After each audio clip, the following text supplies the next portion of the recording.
They told her she wasn't family, not angrily, not loudly, just clearly. Family only sits in the front. So Grace Adebayo moved to the back row at the funeral of Edward Harrington, the man she had cared for every single day for 5 years. No one objected. After all, she was only the caregiver. What they didn't know was that Edward Harrington had already decided who his family truly was. And in less than 30 minutes, a lawyer would read words that would rearrange the room.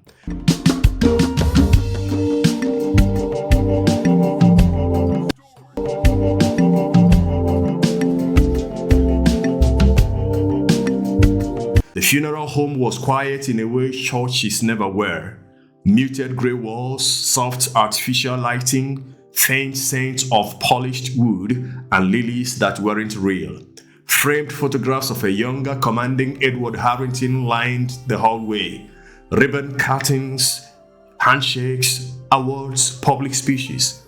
None of the pictures showed the hospital bed that had replaced his study desk.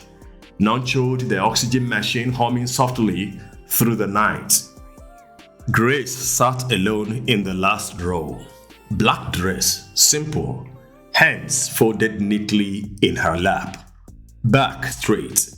At the front, Michael Harrington adjusted his cufflinks, 48 years old, polished, confident. Beside him, Victoria leaned toward a relative. "She was paid very well," she murmured quietly. Grace kept her eyes forward. She had learned a long time ago how to absorb whispers without letting them settle. 5 years earlier, the house had still felt large and alive. Edward had walked with a cane then, still proud, still commanding. The illness came slowly. First, the tremor, then the breathlessness, then the long nights. Grace remembered one night in particular, rain tapping against the windows, the house silent except for the steady hum of oxygen. She heard the thud from the hallway. By the time she reached him, Edward was sitting on the floor, embarrassed more than hurt. "Don't call them," he said quickly. "Don't let them see me like this." She helped him up carefully. "I won't," she replied. Later that night, as she adjusted his blankets, she asked him quietly, "Do you have children, Grace?" "Yes," she said. "Two. And they visit?" "When they can." He nodded slowly.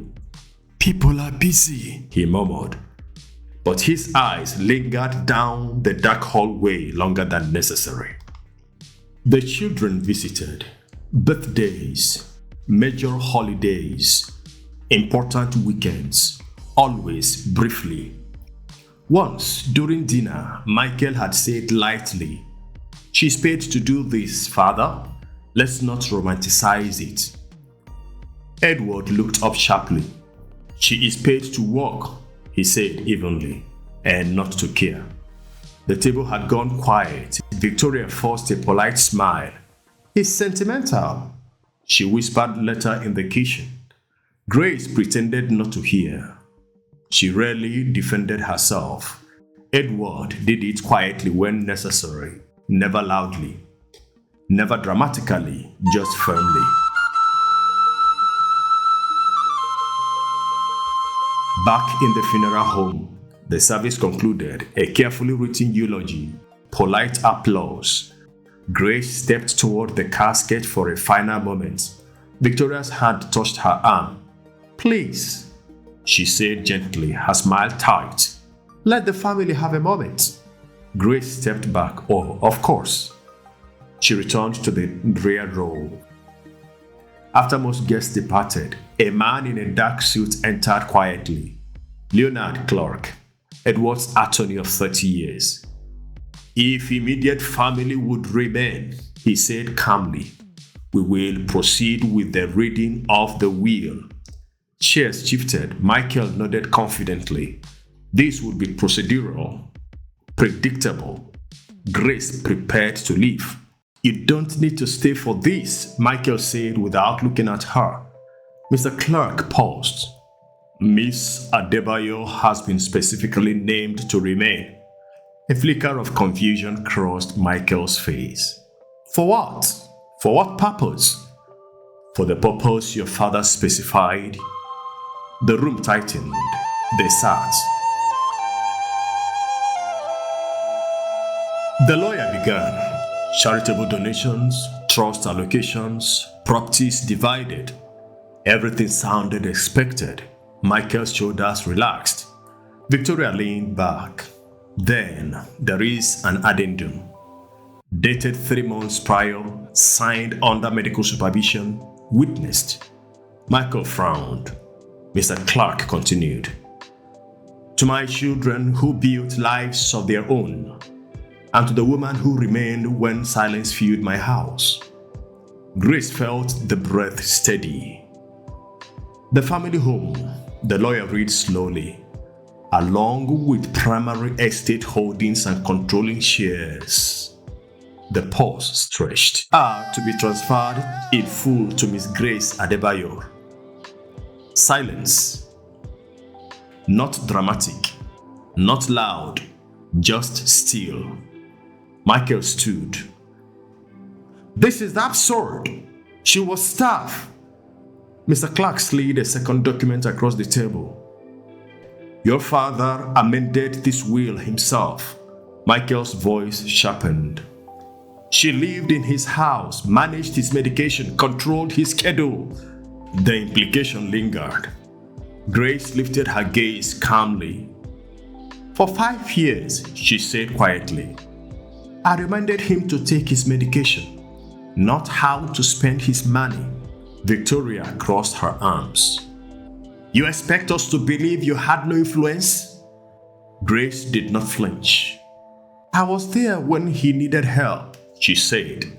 That is all. Michael turned to the lawyer. We will contest this. That is your right, Mr. Clark replied evenly. But I would advise you to read your father's letter first. He handed over an envelope. Michael opened it. His expression shifted slowly as he read. If my children are angry, let them be angry at me. Grace did not ask for this. When illness made me smaller, she treated me as though I was still the man I had been. She preserved my dignity when pride would not allow me to ask my own son for help. I built my life on discipline and loyalty. In my final years, one person demonstrated both. She was not my blood, but she was my comfort. She was the only one who stayed. The paper lowered. Michael said nothing. The confidence in his posture thinned. Mr. Clark closed the folder. That concludes the reading, he said. Grace rose slowly. Every eye followed. She reached into her handbag and removed a slim folder. I brought this, she said softly. She placed it gently on the table. His medical summaries, the final reports. Michael stared at it. He kept everything organized, she added. The room felt different now. Not angry, just exposed. Grace met Michael's eyes briefly. He didn't owe me anything, she said quietly. Her voice did not rise. I was only doing what needed to be done. There was no pride in it, no triumph, just truth. She stepped back, turned, and walked toward the exit. Her footsteps echoed softly against the polished floor. No one stopped her. Outside, the afternoon air felt clearer. For the first time in years, she was not responsible for medications, schedules, or midnight alarms. Inside, Michael remained standing, the letter still in his hand. For years, he had measured legacy in property and shares, but his father had measured it differently in the end. Not in boardrooms, not in blood, but in presence. In who stayed when pride fell away. Edward Harrington had built an empire through discipline, but in his final act, he chose loyalty. And with steady hands and a clear mind, he decided who family truly was.